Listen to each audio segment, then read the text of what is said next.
Today I'm doing a side-by-side comparison of two Mantegna decks. On the left I have the classic Mantegna, and on the right I have Tinkers Damn Mantegna. And Tinkers Damn Mantegna is actually a two-card deck. It's called the Legacy Edition, and it's a 78-card Tinkers Damn Tarot and a 78-card Tinkers Damn Mantegna. So I got that. This deck here, this is originally put out by Low Scare Bayo. As far as the colored version goes, it was put up by Low Scare Bayo some time ago, but they're out of print, unfortunately, and they're like $200 or more on eBay. So I knew I wasn't going to spend $200 for the deck. So I went on Etsy and I found someone who sells printable cards. You download the file and then you print them on your printer. And that's what I did. It was like $6 or $7, which I thought was a pretty good deal. And I only had photo stock, so I just used photo paper on here. And it's adequate for what I'm going to do with the deck. I'm just going to show it, or like I'm showing it to you, or just to look at, admire the artwork. So I saved a lot of money by doing that. I'll put a link in the description below. And of course it doesn't come with a box, so I took a fountain pen box I had lying around, and what I did was I cut out figures from the card, extra cards I had, and I just attached them to the box, and with the 3 other cards on the top of the box. So that's how I put this deck together. But the quality of the print and everything was quite adequate. Now on Tinkers Damn Mantegna, I bought this from Duck Soup Productions, and Doug is a really creative guy. He's put together a lot of interesting decks. Check out his website. I'll put a link in the description to how you can acquire his deck. But Mantegna is a 50-card deck, not 78, it's 50 cards. And so what I've done, I got the original 50 cards from the original deck, and I just took the first 50 cards from Tinkers Damn Mantegna, and I'm just showing you the first 50. What Doug has done is he has added 22 cards, additional cards to the Mantegna, but I'm just going to be showing you the first 50 so we can do a side-by-side comparison. Now there's 50 cards, there's 5 what they call houses. They're like different sections of the deck. 5 houses, each bearing 10 cards. The houses are Condition of Humanity, Muses and Apollo, Arts and Sciences, Virtues, and Cosmic Spheres. Okay, so it starts from the bottom rung of humanity, the unfortunate people, the poor people, the beggars. Although they may be very spiritually developed, economically and socially they're at the bottom rung. And it gradually goes up into the elites, and then it goes into Muses and Apollo at the top, and it goes into Arts and Sciences, and it goes into Virtues, and it goes into Cosmic Spheres. Now, this was a teaching tool primarily for children. I think aristocrats would buy this for their kids. People of nobility, people that had money, would buy this deck to teach their children how humanity works. Okay, so it's a teaching tool. It's definitely not a tarot deck. It wasn't used for divination. I don't even know if it could be. But anyways, I'm going to start with the first card. The cards are numbered 1 through 50. And I'm going to go, the first house again is Conditions of Humanity. And the first card we have is Misero. And Misero is an impoverished figure here. He's barely got any attire on, in fact. This reminds me a bit of a fool card. He has a small dog here, and he has another very small animal. Could be a puppy, could be. I'm not sure what that is there, but he is impoverished, and he is in front of a dilapidated brick building.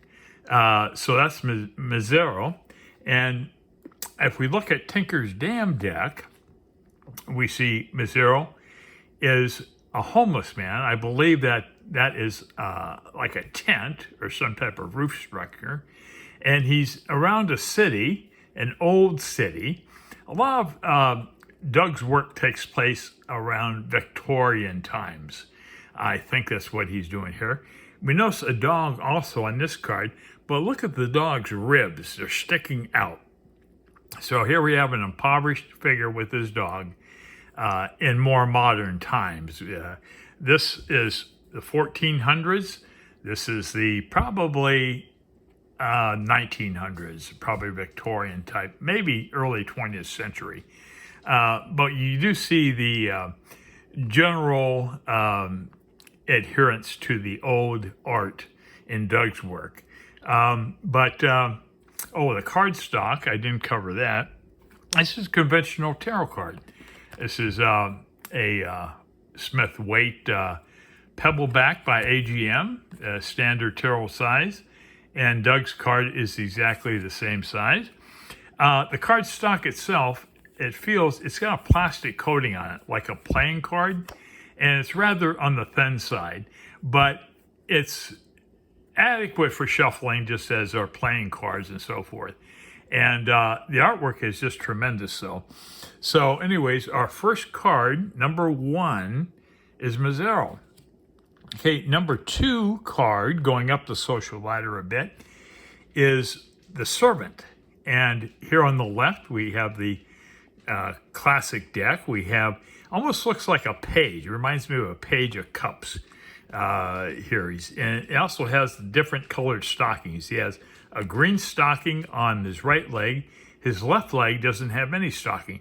And I've seen a lot of early tarot decks where they have maybe a green stocking and a blue stocking or a red stocking. It must have been a trend at the time, because people certainly don't dress like that anymore. But it's a classic card. And on the right, we have the Servant. Famiel is what they call the Servant. And here we can see it's clearly a servant. He has a very rumpled, wrinkled jacket and baggy pants, and he holds an extremely large chalice. And he's in a very opulent room here. Perhaps he's working for somebody who's very high up economically. But we can see this guy actually looks like he's better dressed than the Tinker's card anyways. But quite clever. Hey, next we have the Artisans. And on the left we have, it looks almost like a magician card going on here, but that's not what it is. It could be a juggler card, who knows. But very nice. Los Scarabeo, when they colorized this deck, it was originally in black and white. And they did a really nice job colorizing it. And the colors really make the deck pop. Okay, an artisan card on the Tinker's deck shows an older lady, and she is fashioning something here on her table. I don't know exactly what she's doing. Maybe she's working with wicker or something like that. But interesting take on that card. And next we have the Merchant, and we have a 15th century merchant here on the left, dressed in the typical attire of the time. And on the right, I have likely Victorian age merchant here, hawking his wares from his backpack, or whatever that thing is on his back there. And so you can see the general likeness of the original card. Okay, next we have a person of leisure. And I'm going by Doug's title here.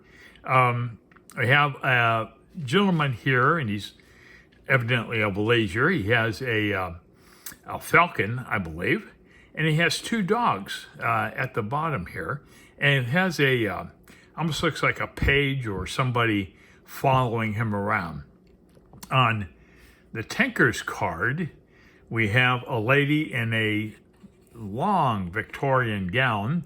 I don't know how she would walk in that, but she's just seated right now with an elaborate headpiece.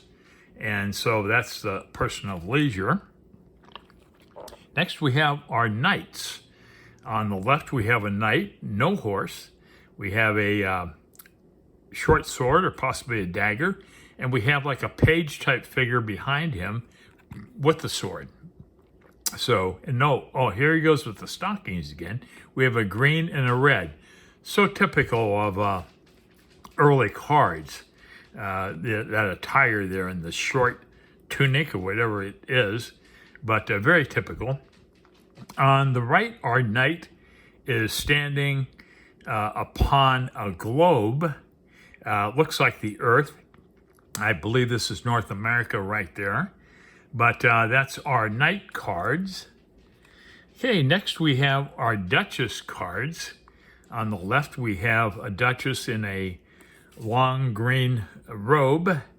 And on our right, we have a Duchess also in a green robe.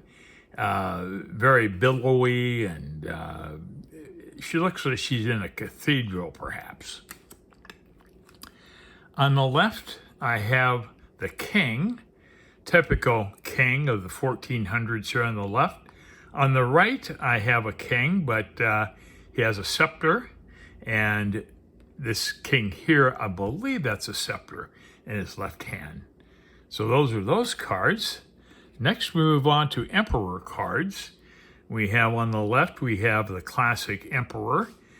We have down at the bottom here, I think it's a bird. I'm not sure, but I don't know what kind of bird that is. It's kind of a green bird.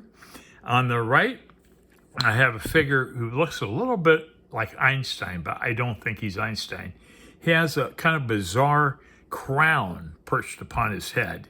Notice on the left, the king holds a small sphere or globe, and on the right, the king also holds a sphere or globe.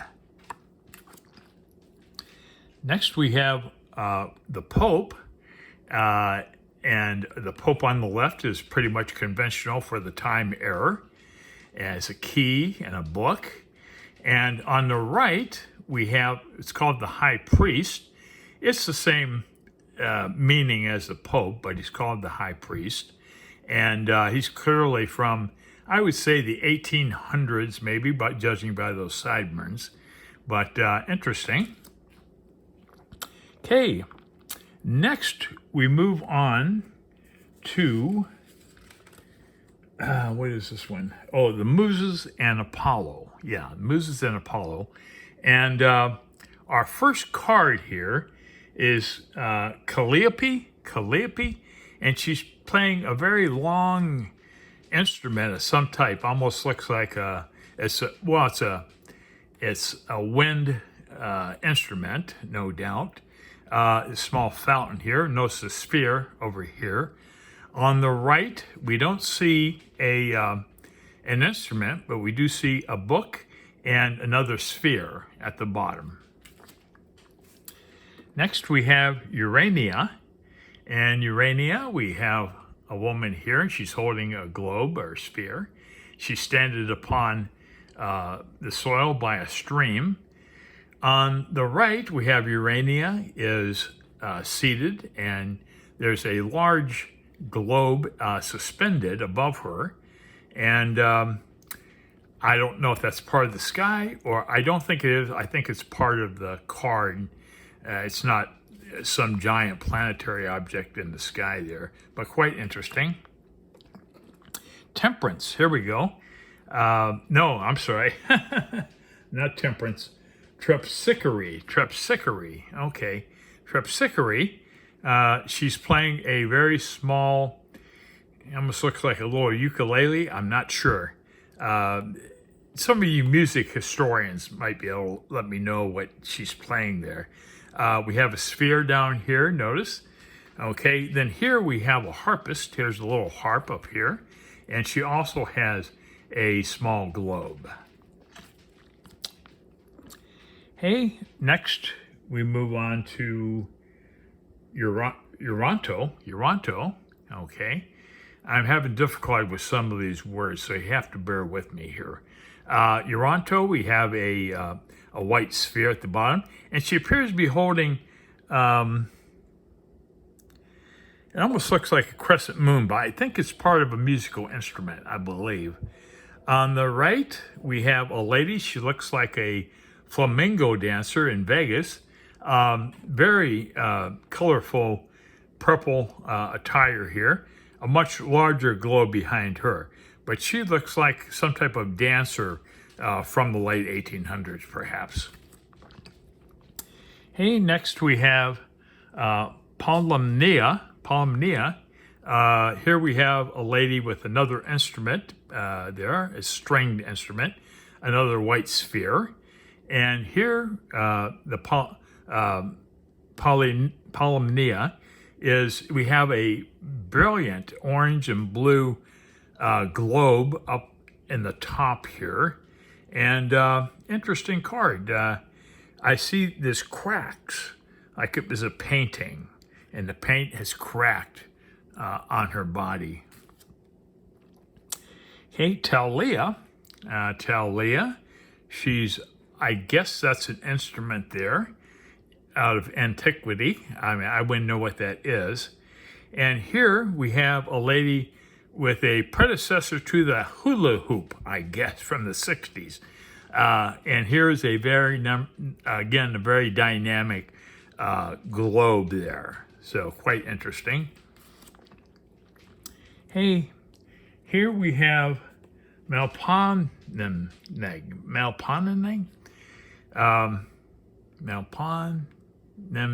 Okay. Anyways, on the left, in our classic deck, we have a lady playing another odd instrument and a sphere at the bottom. And on the right, we have a lady with a long cane, I believe that is. She has a beautiful green sphere at the bottom, and she holds a mask of a man in her other hand.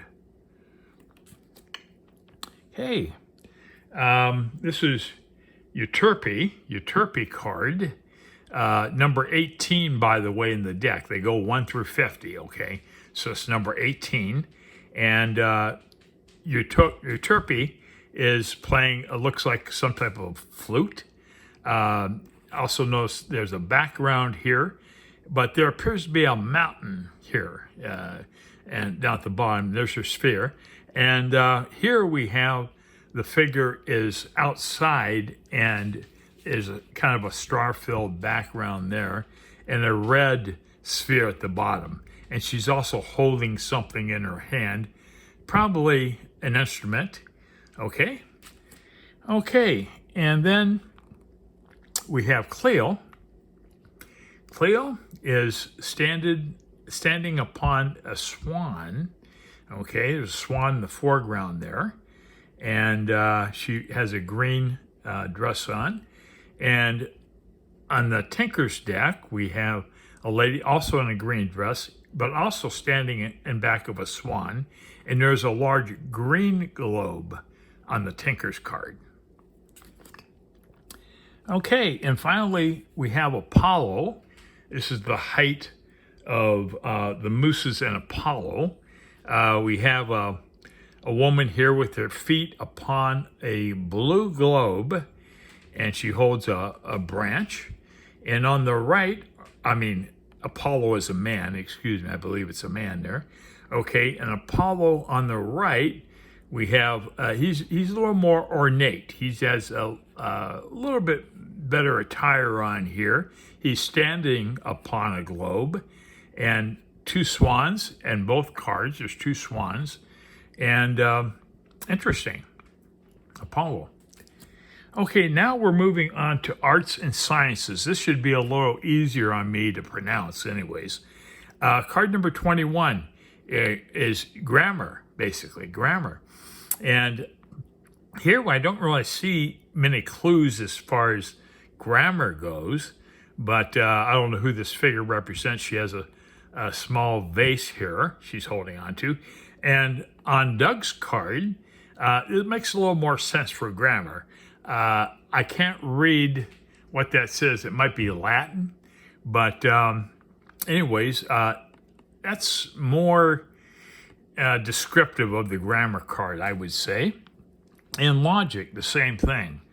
On Doug's card, we have a bust here with the brain is delved into sections here with numbers. And on the left, I have a female figure holding, it looks like a small dragon. But the interesting thing on this card is there's some type of veil over that little dragon. I'm not sure what that veil represents, but I'm sure it's there for a reason. Okay, move on to rhetoric for card number 23. Rhetoric, I have a female figure here with the sword and two very small figures. They could be cherubs. This one might have a wing right here, if you can see that. I think it might be cherubs. And on the right, we have a completely different picture. We have a lip sculpture, a mouth sculpture. We have a brass instrument above, and in the mouth, we actually have a sword. So that's quite interesting, but that's rhetoric. Okay, moving on to geometry. On the left, we have a figure on a cloud with a landscape below and a stream. And notice the three little geometry figures here. We have a circle, a square, and a triangle. And on the right, we also have the circle, the square, and the triangle, but we have a stained glass window behind. Now this figure is also on a cloud, and also at the bottom we see the mountains and the body of water here. So a lot of similarities on those cards. Okay, moving on to arithmetic. We have a lady here, and I don't see any numbers going on, but that's our arithmetic card. And on the right, we have arithmetic is a gloved hand with an eye in the center. That's pretty cool. So that's our arithmetic cards. And music. Okay. Music, of course, we have a musician on the left here playing a wood flute, a swan. Okay. Looks like she's almost seated upon the swan, but I don't know. And on the right, I have a bust of probably an American politician. I'm not sure who it is. And I believe this is a small organ that the bust is seated upon. And here we have another stained glass window. Hey, now we move on to poetry. We have a figure playing, looks like a flute. We have a small sphere down here. We have a nice fountain over here. Remember, this is 15th century artwork here. On the right, we have poetry. We have an interesting table consisting of a foot and a head. And then there's a figure on the table of a woman holding up a plant and a beautiful peacock feather here, the eye of the peacock. So this almost reminds me a little bit of Hieronymus Bosch. One of the figures he did in his paintings was somewhat similar. Okay, philosophy, coming up at card 28. Philosophy, I have a lady here. I believe that's a shield she's holding. She has a very long staff, perhaps, and a brilliant orange gown, courtesy of Low Scare Bale, because the original cards were black and white, essentially. And philosophy on the Tinkers deck, we have a double-faced bust here, seated on a table, and that's our philosophy card. Okay, now we go to astrology, card number 29. I have a winged individual here, perhaps an angel. Here's a a globe with a bunch of little stars on it. And on the right, I have an angel figure here. And the globe is much larger, and it actually shows constellations and things like that. So pretty interesting. Okay, and finally, for this house, we have theology. And on the left, we have a woman here, and another large globe with stars on it. And on the right, it's evidently a Greek, I think that's a Greek head statue. And we have a large globe suspended from above. And it's definitely a globe because you can tell by the metal band supporting the globe. Okay, now we're moving on to virtues. And on the left in the classic deck, I have, she looks like a fairy. And this is looks like a moon and sun combination there. And over here it looks like probably a sun with a female face, pretty neat. And that's intellect, the intellect card. Okay, card number 32, we have Chronico. Chronico, on the left we have an angelic figure, and looks like mushrooms here. And he or she is holding a little dragon creature, I guess. And on the right, Chronico is a woman. She looks like she's leaning or seated on something. And we have interesting artwork in the back here on the wall. Okay, card number 33 is Cosmico. Okay, we have a figure here, another angelic figure holding another sphere or globe. And on the right, we have kind of a different figure here. We have something going on the top of the card here with a hand, two-fingered hand pointing down. That's that, okay. Okay, temperance, here we go. We're getting into familiar territory here. The temperance card on the left, we have a figure with, I think that's a scepter, perhaps. And at the bottom, we have an odd little creature. And I'm not sure what it is, but that's that. On the left, our temperance card, we have two vessels here, two large cups pouring out liquids. And here are the cups here on the original card.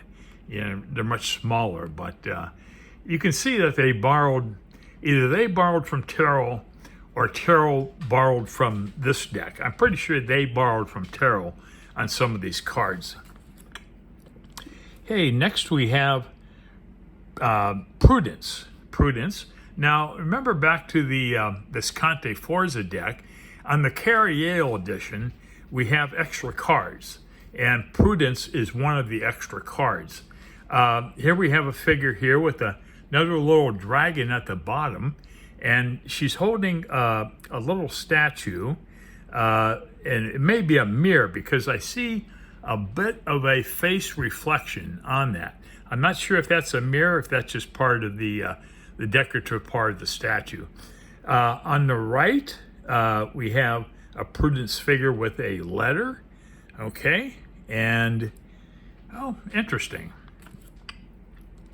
Okay, now we're going on to Fortitude, which would be our strength card in tarot, or it could be Fortitude, it's the same thing. Okay, we have the column here, which is being split. We have a little lion here. And on the right, I have basically the same scenario going on, except I have a sword and a rather gentle-looking teddy bearish lion here. That's pretty cool. Okay, coming at number 37, Justice. Okay, Justice, we have scales here on this card and a sword, typical Justice. On the right, we have a lady with two big swords, and Well, let's see. Oh, that's, what's the name of that bird with that huge beak? I can't remember right now. But here we have a small baby swan, maybe? That's what's going on there. So that's our justice card. Okay, next we're on to charity. And charity is another card, as is justice and other cards that are in the Carrie Yale edition of the Visconti. But Charita is, I don't know what she has in her hand there, but at the bottom we have another little swan. And on the right, on Tinker's card, we have a large swan, and we have a little moon up in the sky. So that is charity.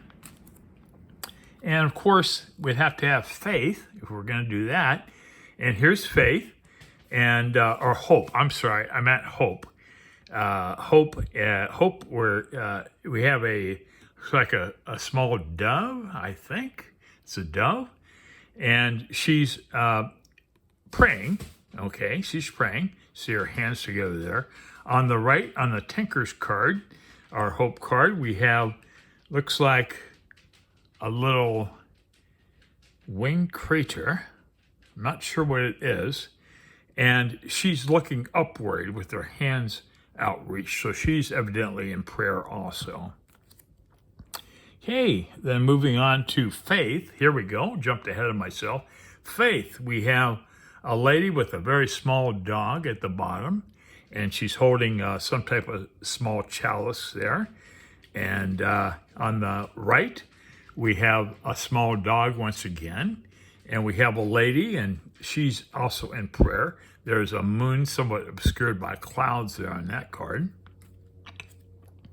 Hey, then we have, next we have Cosmic Spheres. This is the last house in the deck. The house is called Cosmic Spheres. And card number 41, we have Luna, which of course the moon, and I think I used this card in my moon presentation. But you can see the moon is very, very tiny. She's holding a crescent moon in her hand. She's on a chariot.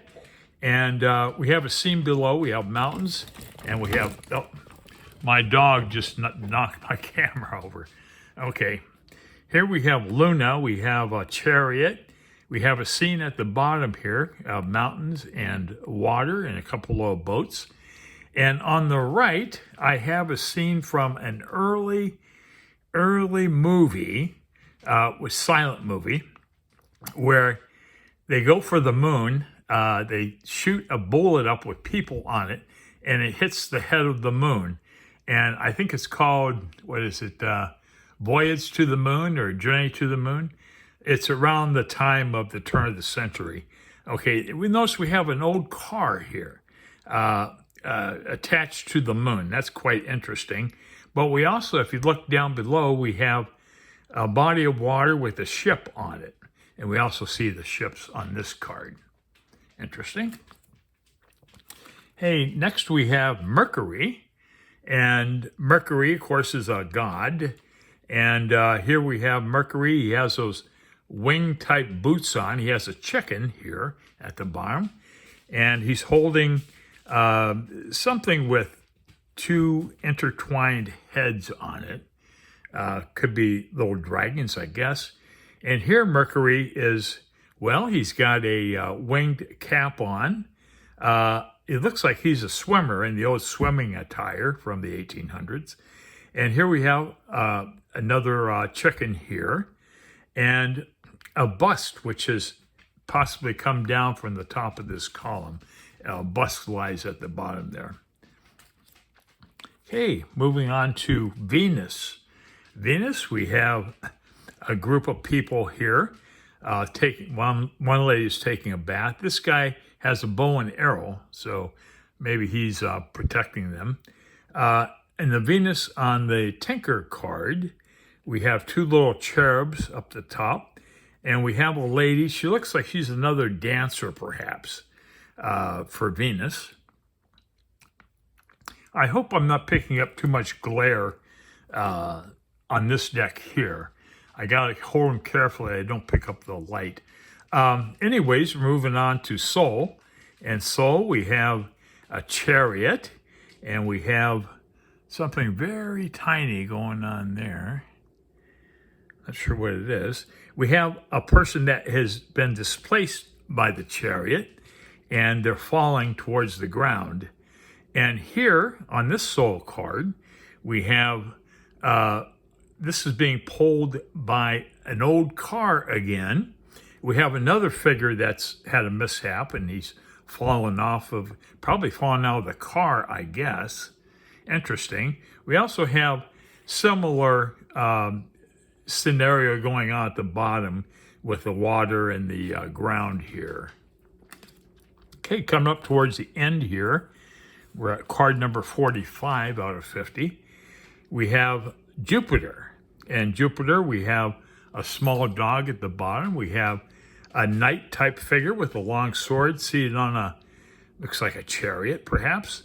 On the right, we have Jupiter. We have another figure here with a dagger, I believe, and an eagle. There's an eagle on this guy's shoulder, so that's interesting. Hey, coming up on, wait a minute here. What happened? I made a mistake. Jupiter. Okay. Oh, I'm out of order here on something.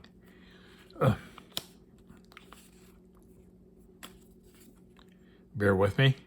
Okay, Mars. Okay, Mars it was. I got out of order here. I'm sorry. Okay, Mars, I went over this card, the knight with a small dog. And on the Mars card on the Tinkers deck, we have soldier here. It looks like he's in medieval armor, the iron mesh armor they used to wear. And he has a sword here. And so that's our Mars card. I somehow got the cards mixed up. Let's see what's going on. Nope, card number 46 I need. Something got out of order. Here we go. Okay, card number 46, Jupiter. Jupiter, we have a figure here with an eagle perched at the top, and he is standing in front of very small figures, and I hope he hasn't been killing them, but they don't look like they're doing too good down there. Okay, and the Jupiter on the Tinkers deck, we have a figure seated with a long dagger and an eagle perched on his shoulder. And the eagle up here is perched atop. Okay, hopefully I'm in correct order here now. Let's see. Yep, 47. Okay, Saturn. We have a Saturn card here. This is it's very similar to a hermit card. It's the equivalent of a hermit.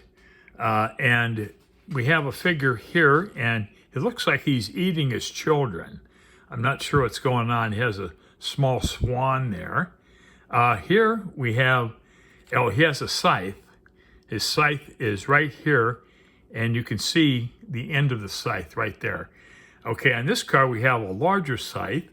We have Saturn contains a clock face, and it's either a doll or a small child. I'm not sure. I'm hoping it's just a doll. Okay, we're coming up on 48 here. Upper Heavens. We're getting way up there in the progression of this deck. Upper Heavens is getting close to the top. We have an angelic being here with a large globe, again with stars on it, and she's standing upon a larger globe. And here we have a figure here, and there's a smaller globe there with stars. And here at the bottom, there's a much larger globe, which she's also standing upon. Okay, card number 49. Here we go. Celestial Power. Okay, here we have an angelic figure with wings. We have a large sphere or globe standing upon a globe. And here on the right, we have a very similar figure. We have a sphere here, a globe, and standing upon a much larger globe. I love the red wings on Doug's deck. And our last card, the highest attainment for humanity, is Divine Light. And they're very similar. The original deck from the 1400s, we see an orange spot in the middle, and these are the spheres of cosmic consciousness, or God, or higher power, or whatever you wish to call the upper levels of the spirit world. Okay, here we have the very similar figure, and anyways, well, that's it. That's our final card, and that wraps up the decks. I'm going to put a link in the description for the SD cards if you'd like to download and print that deck up. And also, I'll put a link in the description for Tinkers Damn deck. It's called the Legacy Edition. I think I covered that already. And here's the box again. This box is very heavy duty, and it's got that vacuum to it, so you know it's a tight fit. And let me just open it up here. Oh, Tinkers Damn Tarot is on the left, and the Mantegna deck is on the right. They're both 78 cards, but I only showed you the first 50 because I wanted it to be an even comparison. So anyways, that's the decks, and I think they're interesting. I picked this up for $60. Now, Doug does not charge tax or shipping, so it's not a bad deal when you figure in what you normally pay for tax and shipping. It's really not. You get two full-size 78-card decks with this. And I'm going to show you the Tinkers Damn Tarot at some point here because it's a very unique deck. It's somewhat Victorian, as his other deck, and it has a little bit of steampunk elements to it. It's interesting. But anyways, I do appreciate the classic deck. I really enjoy the artwork on that. And anyways, that's it. I hope you made 42 minutes. Well, I'm sorry so long. But thanks for hanging out with me, and I'll catch you on the next one.